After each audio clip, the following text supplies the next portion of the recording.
Alright guys, so here is my report card for the LA Clippers game last night that took place at home. It's going to be a little bit different in the fact that obviously it is 2K gameplay. And so what I'm going to try to do is I'm going to have a portion of the gameplay being how the Wolves actually played last night, and also I guess for the rest of the season, how they played all season, and then another portion being how the Wolves would ideally play and how we would want them to play. So right here, here's what actually usually happens. Corey miss from that corner three, and then right here you'll see Corey leak out from an outlet after this Blake Griffin miss, and this will be pretty much the summary of Corey's game last night and the season.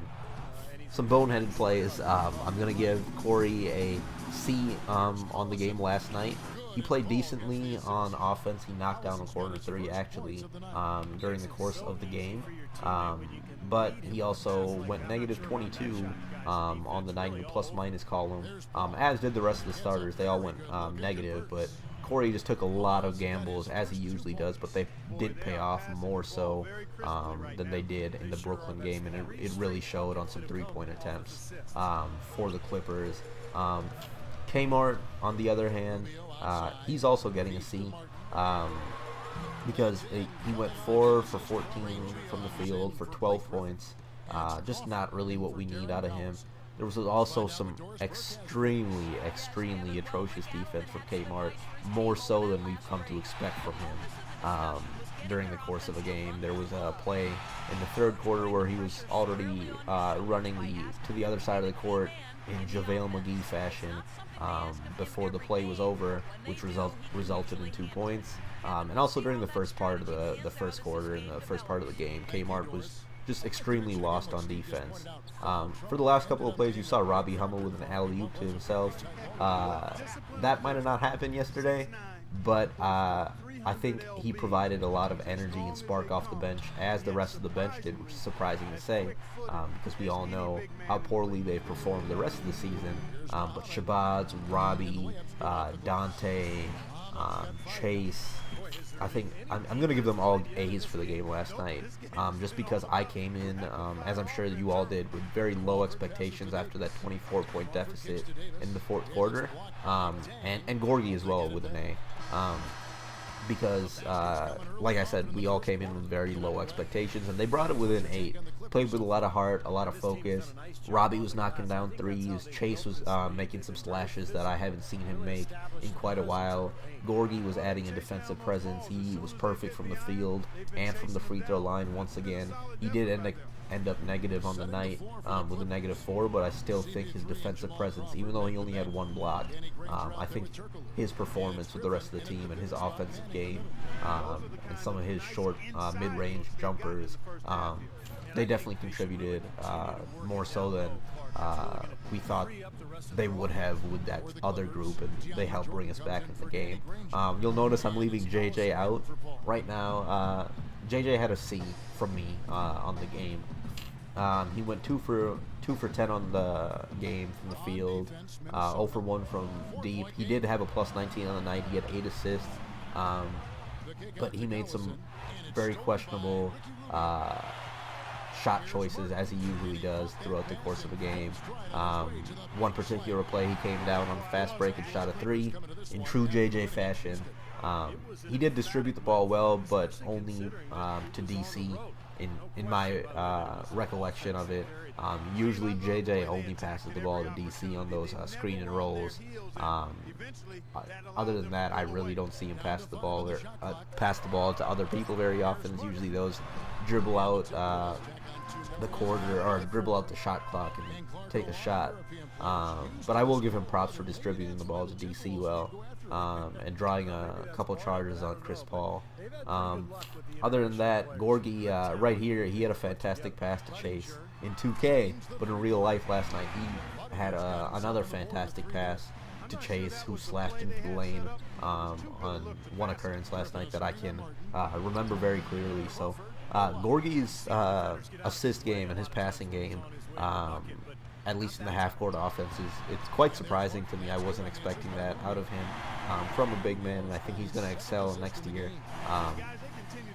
what I will say is I wish we would have seen more of him out of this game and many more.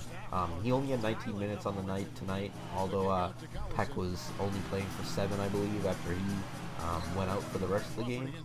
I definitely thought he could have played more, as could have the rest of the bench. But that's a story for another day. Right there, we saw Kmart playing defense. So that's what I was talking about as far as ideal Timberwolves play. If he would have done that all season, who knows where we would have been. But yeah, I definitely think. Oh, here's JJ with his dribbling out the shot clock, and it ends up paying off. But usually it doesn't. But I'll get into some of the 2K grades right now. Corey gets an F on the game. I'm sorry, but Corey was just absolutely atrocious in this game. He knocked down a couple shots, but other than that, he really didn't do anything. K-Love, I haven't mentioned K-Love in real life or 2K yet. I'll go with real life first, because I know that's what you guys came for. I'm going to give K-Love a B- on the night. Last night, he looked kind of off. Tonight, he didn't really seem to have his legs under him. A lot of three-point shots were short. He went 2 from 8 from deep. It kind of showed he was a bit tired. He said he was sick, I believe, last night too. I don't know. We can't really we've come to expect so much out of him, and he still ended up with 20 points and 13 rebounds, 4 assists. So definitely a respectable game, but nothing near what we're accustomed to. He went 8 for 21 from the field on the day. Ended up with a -30 in the plus-minus column. He didn't really look too engaged once that second half started. And I can't blame him because the rest of the starters played atrociously as well. Together at least. Ricky, I don't think I've mentioned him yet. Forgive me, it's getting a bit confusing to keep this all together, and this is like my 5th try at recording this. But Ricky was 1 for 6 on the night. He tried to do his best to keep Collison and Chris Paul in check, but they both ended up with fantastic games. Not going to knock Ricky. He still gambled a bit. He only ended up with 1 steal, 5 turnovers, but I'm going to have to give him a C on the night. Just because, although he did play 27 minutes, he was aggressive as well. He had a lot of layup opportunities, but he didn't contribute much on that end. And he did end up with 7 assists, but at the same time, he definitely should have hit some of those layups. And also, I think a couple of those were questionable calls on the refs' end. They could have called fouls on a couple of them. And we heard the infamous A from Ricky, or I can't do the yell, but you guys know what I'm talking about, the infamous scream by Ricky once he gets touched on the arm when he drives in the lane. I think some of those could have been called, but whatever, that's not my place. I think I've covered just about everyone as far as real life grades. Now I'm going to hop a bit more into the 2K gameplay just because this was a pretty fun game. Robbie, just like in the game last night, I'm going to give him an A in 2K as well. Same with Shabazz. Ricky gets an A as well. Gorgie gets an A. Caleb gets a C. He didn't really do too much in this game. Dante gets an A, as you saw right there, just like last night. He provided a lot of hustle, and he's usually on the receiving end of those JJ pick and rolls. JJ seems to only really pass it to Dante, as I talked about earlier, but he contributed more often than not on that end. Right here, 3 minutes left. Wolves down 4. I'm just going to let the rest of this pretty much play out, and I'll talk a bit. Just because I thought this was a fun ending to the game. This is what I was talking about as far as the ideal Wolves, what would really happen. So, close game, once again, we're all very used to it. And down 2 right now. Shabazz hits the ridiculous push shot from 15 feet out, turnaround push shot. I'm trying to get a assist right here, I'm not going to lie, and that's where it is. Assist to K-Love, who only had 8 points in this 2K game, but that was a big one right there. Just like last night, Shabazz added a lot of energy to the game. He went 5 for 6 from the field, 1 for 2 from the free throw line, plus 12 on the night. He also had an assist in real life as well, so we had that going.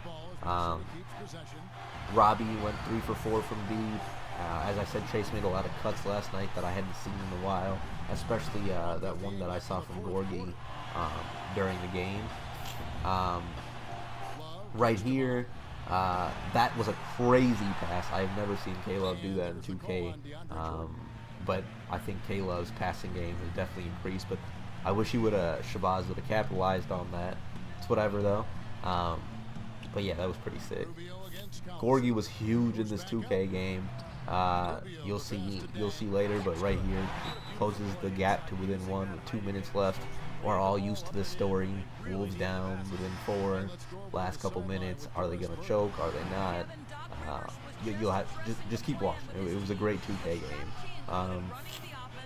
I actually kept Blake Griffin in the game just for entertainment purposes because I thought it'd be a lot more fun, and it did end up being. But that I don't know how that happened right there. I switched to a 1-3-1 just because I thought that it would help on the outside at least. I thought Chris Paul or Matt Barnes or somebody was going to end up taking a 3. But whatever. Blake Griffin alley-oop from 25 feet out, whatever. I got really lucky in the last couple possessions, especially with Ricky hitting the shot because he was, in real life at least, he was off. But in 2K I have a shot down. That's my favorite player. Minute left. Gorgie with the huge stop. And cold-blooded Shabazz Muhammad hits the shot to put us up for the first time in the last couple minutes, and he's celebrating on the sideline, as you saw there. Last 45 seconds here. Chase, I don't know what he's doing on the sideline, but whatever. Corey is looking off into the distance. Kmart with a stop. That is ideal Timberwolves that I was talking about before. If Kmart played defense, if he could swat a shot like that, who knows?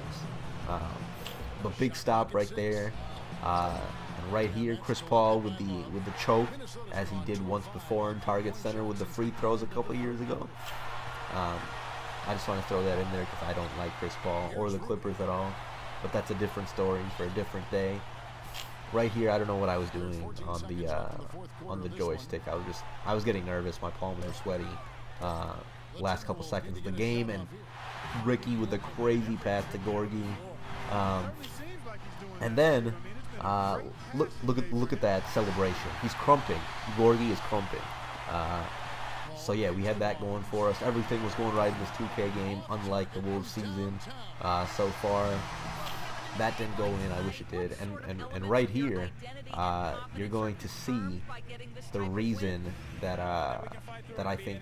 Look at this. K-Love's gonna stay now. You can hear him talking about the fans. Any of you doubters, K-Love is staying. Listen to this 2K interview. He's giving all the props to us for getting him into the All-Star game. I mean, we're set. Anyway, hope you guys had fun watching this. I tried my best with it. I redid it 5 or 6 times. I'll put some text in the comments as far as what I think the actual grades were, because I know it wasn't very clear watching this. But hopefully, guys, you had a little bit fun watching this gameplay. So yeah, thanks.